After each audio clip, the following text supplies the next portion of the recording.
Are you ready? The Kornelia Stephanie Show. Wake up to love, your call to action. Join Kornelia as she empowers others to live heaven on earth. Kornelia teaches listeners how to be the authority over yourself, embracing your inner guru. Feel yourself uplifted into limitless expansion, integrating ease and grace in a changing world.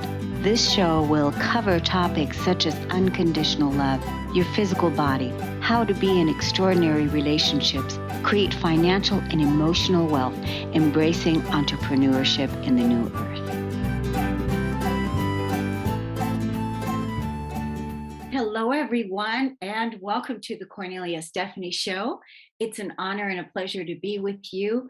I'm so excited because we've got the Stories of Hope series again today, and I'm going to introduce you to my first guest, and that is Olivia. She is an award-winning and best-selling author, thought leader, and transformational coach.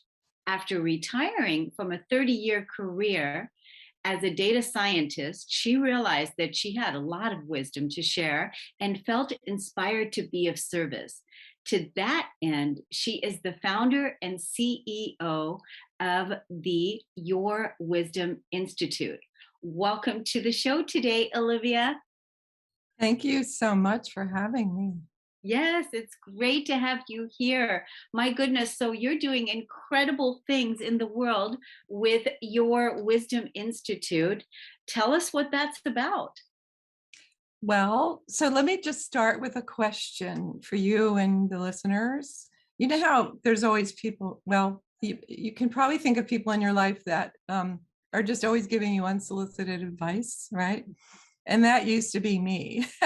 And so as a child, I was a very creative kind of, I couldn't read because my mind was so active. I couldn't retain anything, but I had a great creative streak and a pretty good life until age 5. And then my father died in a plane crash and my mother had to go to work full time. And I basically lost both parents. And I had siblings, but we really had to kind of figure things out on our own. And then as I was getting into my adult teenage years, I was in a really tragic car accident, almost died. And then a year later, my mother died. And I really shut down my heart. And when I was going through school, because I had a hard time reading, I studied math. Math came easily. And so I ended up going to school to study math and was starting to do a lot of healing work. I married another kind of wounded soul, and we did a lot of spiritual seeking together and had kids. And around age 40, I was interested in doing more with my life, but I was still pretty lost. I wanted to study spiritual psychology, and my friend who was helping women re-enter the workforce after having kids, she said, oh, you should go with your math skills because you'll have a better time getting a job or better luck. And my husband was starting to have health problems. And I thought, oh yeah, that's the practical route, right? We got to be responsible. So I ended up getting a master's in statistics.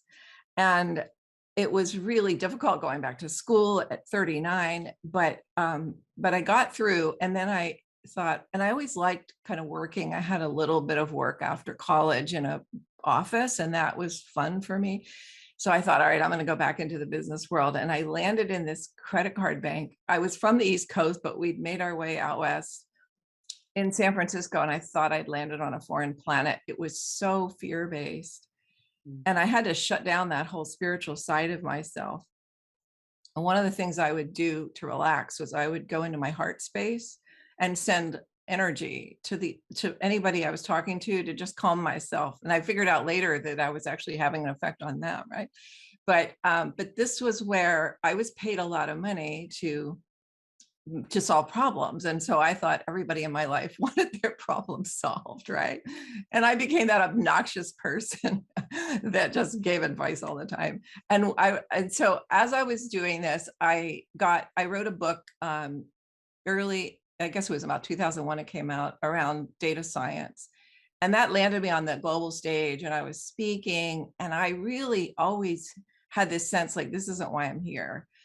But I actually asked in a meditation, I said, why am I in the corporate world? And the message I got was, this is where you need to be to learn the skills to do your real work. But I Wow, had no idea what that was. that's powerful. That's such a powerful piece right there. Yeah, because I was starting to tap into my intuition, even though I was kind of confused.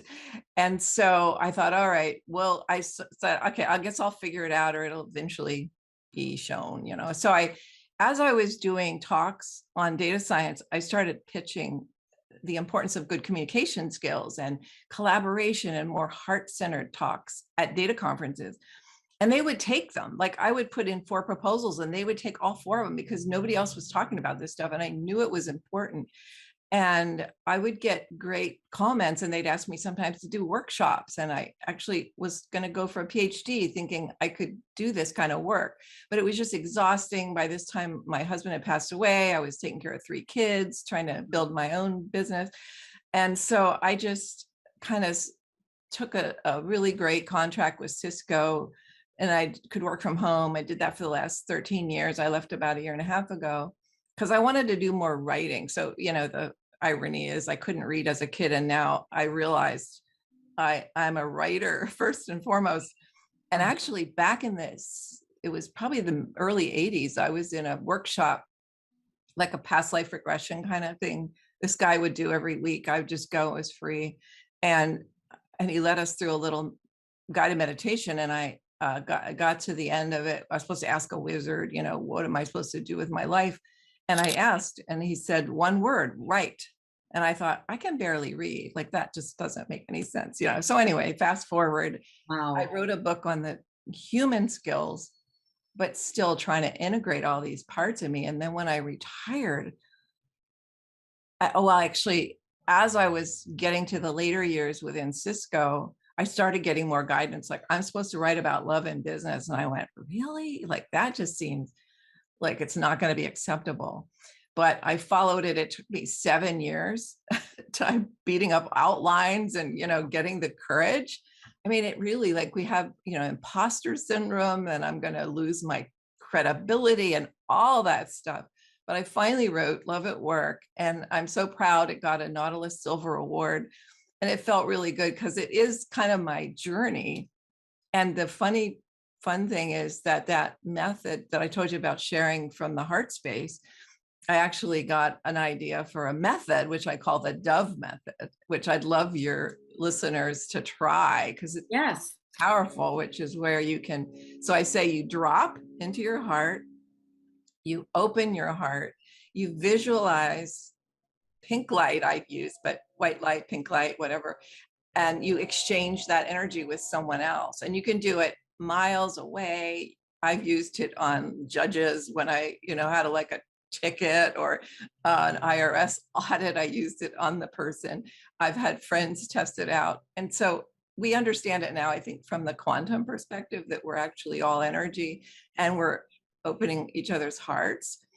But back to the part in the beginning where I was giving advice, I realized after a while that most people don't want it. And if they do, you know, to ask permission. But a great story was where my sister-in-law called me one day and I was always telling her how to fix her life. And she said, because she says, Olivia, I want to talk to you and I don't want you to fix it. Oh, And in yeah. my mind, I'm going like, really? Like, don't you want my, and so I said, she says, I want you to just listen. And this is another thing I say, if we can listen to people, they have so much wisdom, right? And so anyways, I started listening and I realized that she was processing her problems. And pretty soon she came up with a solution that was better than I would have come up with. And it was this light bulb went off. And so I really dug into how do we be better listeners, and everybody I feel has wisdom to share. I think we come here for a purpose, and if we can find that by tapping it, you know, getting out of the left brain into the right creative brain, into our heart brain, our gut brain, you know, and really feel what we're here to do, we can make heaven on earth, as your intro says. Like, that's what I'm visualizing. And I've been doing a lot of global research, and I know the next few months are going to be challenging, and we are going to have the most amazing planet when it's all over. So, so I'm so excited to be here. I loved your intro and just like hearing all that amazing stuff that you're about, because it feels so aligned. So, Oh, I love what you shared. I so love what you shared. Yes, to what you said. I want you to come to one of our other podcasts that I'm doing with one of my cohorts, Susan Axelrod, and her and I have a podcast that's called Women Who Radiate Wealth. And one of the topics that's going to be upcoming is love in business. yeah, oh, I'd love to. So would love to have you come back for that. And I love the what you asked the audience to do is to drop into their heart and to visualize that pink light and visualize sending some of that energy to whoever they want to send it to. But it was really important what you said, dropping into the heart, getting Mhm. out of the head and moving into the heart. So I love that so much. I'm going to ask you a question, and the question that I would love for you to walk away with today and think about, and I'm asking the audience this too: what does living heaven on earth mean to you? And how is that played out in your life? And how do you visualize? How do you see that in your life? And what does that mean? I also very much enjoyed hearing when you said that you had your light bulb moment when your sister in law, called you up and asked you. I call it holding space, Yeah. Mhm. right? Holding space for the feminine. She doesn't need fixing. She just wants to be heard. And that was the main thing. So that she showed you what she needed. She told you, this is what I need. Can you hold this space for me? And she taught you how to do that for her. And at the same time, you got this huge gift, which is incredible. I went to your YouTube channel and I saw what you're up to over there with your wonderful interviews that you're doing. So, Olivia Parr-Rud, welcome. I'm so glad that you came to the show today, and I look forward to having you back. Well, thank you. Thank you. Do you want to let the The kind of audience know where they programming can we find out provide more about transcends your politics. website or your YouTube channel, or where Yeah. they can find out more about you? Sure, thank you. So my website is Olivia PR for Parrud.com. And if you would like, I have what I save for special audiences is a Wisdom Bearers Blueprint. So I actually turned 70 this year, and I just feel like I'm getting started. I really feel like I'm 25 and I just got out of college and I know what I want to do when I grow up. And so I invite others who perhaps have wisdom to share and they don't even know how to get started. Go to giftfromolivia.com and you should get to the landing page. If it doesn't work, I've had a little off and on this morning, then just email me at olivia@oliviapr.com. But I think it's working. So you can download that Wisdom Bears Blueprint and yeah, get started, everyone, sharing your wisdom. It's never too late. Yes, you look beautiful, and 70 is the new 50. It's just how it is, and we're all just getting started, and we're getting younger as we get older. Thank you so much for coming on, and we'll be in touch. We'll be in touch, Olivia Parr-Rud.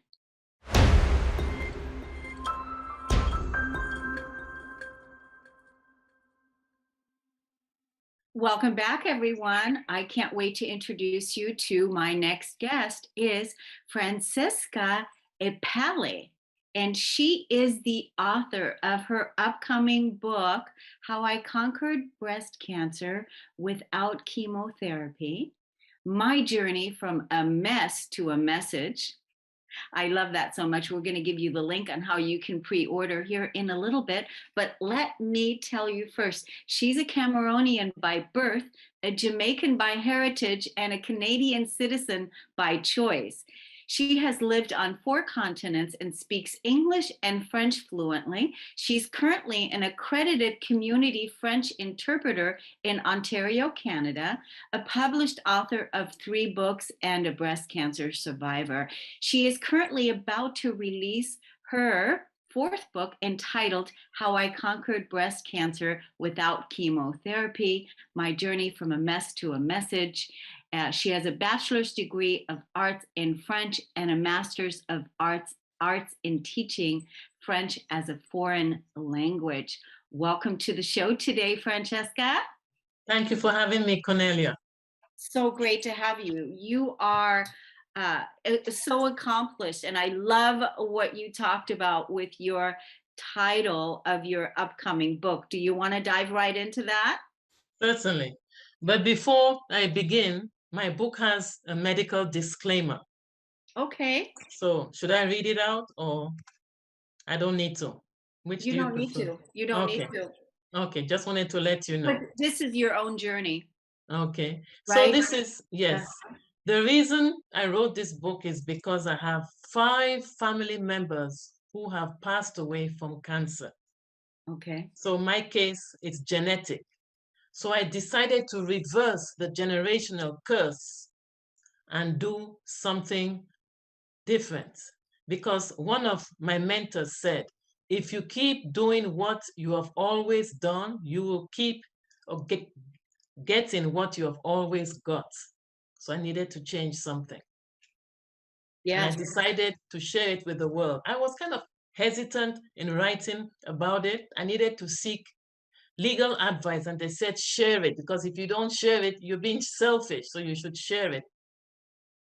Yes. And so basically, what I see that you did, I have a similar story, but this is about you today.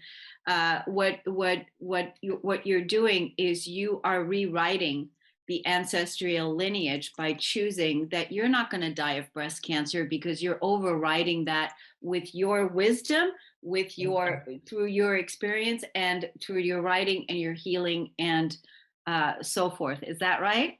That's correct, yes. Yeah, so I totally understand what what you were doing with this book, that you are, overriding that, and you're letting your body know that, yeah, you're not going to this is not where you're going to go, because you're going to bring the healing where the neglect had happened, and so you're not going to follow in that footstep by choice. That's correct. Yes. So tell us more about the book or what you're up to right now. I know that you are going through a coaching certification program, and Yes. you're going to be coaching women and men probably too, because whenever we say we're coaching women, the men also want coaching as well. So I think that's wonderful. So what would you like to share with us around all of that?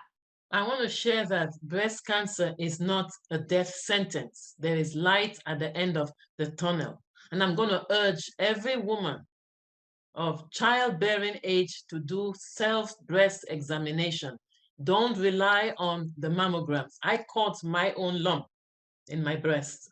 The mammogram failed to detect it because they Wow. are not 100% accurate. And if you are shy about touching your own breast, ask your partner. And if you don't have a partner, pay a massage therapist, but do massage your breast every day. And there is a right way and wrong way of doing it. You got to massage it 50 times, clockwise and anti-clockwise. Good. Yeah, counter. This is such an important piece, and we need to teach our young women, right, on Yes. how to do these breast self examinations, and that's a Yes. really important message. Actually, when I was looking for you on Facebook, I introduced you to one of our other hosts that's listed here on the Cornelia Stephanie Media Group at Transformation Talk Radio. She's coming on after this podcast here, and she is also a breast cancer survivor. And I think you would be a great guest for her show as well. So Okay. I made the introduction for you on Facebook, but I certainly want you to come back and talk to us more about when you're coaching and when you're healing and what it is that you want to share with the world. Right now, you've got that upcoming book coming out, right? Yes, it's going to be released soon. Actually, it's in the formatting stage right now. Oh, it's in the formatting stage, but you do Yes. have a link where people can go pre-order. Do you know the link by, do you have the link? Yes, it's breastcancerconquerednow.com. Okay. And so Yes, that's where people can pre-order the book, right? that's correct. And then if they pre-order, I'm going to autograph it and I'm going to ship it to them. Great. Great. I think this is wonderful work what you're doing with this book and the message that you're sharing with women to take the reins on their own healing, that to not rely on the machines, right? Yes, yes. Yeah. Yeah, and do you have a website also, or do you have another way that people can get in contact with you? They can go to my social media. I am in the midst of doing a new website, but I am on Facebook, I'm on LinkedIn, so they can connect with me there. Good. Can we and say your name? What say it on how they can connect with you on Facebook, how they can connect with you on LinkedIn, because people are listening. Some people are Yes. driving, they're listening, they're not video watching the video. So could Okay. you say where they can connect with you? Okay. They can type in my name, Francisca, and I'll spell it. It is spelled like San Francisco, but instead of the O, it's an A without the San. So I'll spell it Francisca, F as in Foxtrot, R as in Romeo, A as in Apple, N as in Nancy, C as in Charlie, I as in India, S as in Sarah, C as in Charlie, A as in Apple. And my last name is Epale, E as in Echo, P as in Papa, A as in Alpha, L as in Lima, E as in Echo. So if you type my name, I'm on Google, I'm on LinkedIn, I'm on Facebook. So connect with me there. Good. That's wonderful. So we just have a few minutes left. What do you want to leave the audience with today's message? What I want to leave the audience with is that breast cancer is not a death sentence. And if you detect it early, it is curable, because I had stage 2 breast cancer. At first, when I was in the US, I felt a lump, but they told me that I had dense breasts. But when I came to Canada years later, I felt a lump. I said, okay, it's dense breast. Then it began to get bigger. And I would say, oh no, it's just dense breast. It got bigger. I said, no, no, no, this must be more than dense breast. So I massage my breast in the shower. Do not hesitate to do it, because I was the one who caught it. The mammogram did not catch it. So I'm urging, I'm pleading, I'm begging, I'm supplicating women of childbearing ages, please examine your breasts. Don't be shy, it's your body. I've talked to certain women, they say, oh no, I'm scared. What are you scared of? It's your body. The thing that they should be scared of, they're not scared of. What they should not be scared of, and that's what they're scared of. I was very shocked when they said that they're scared.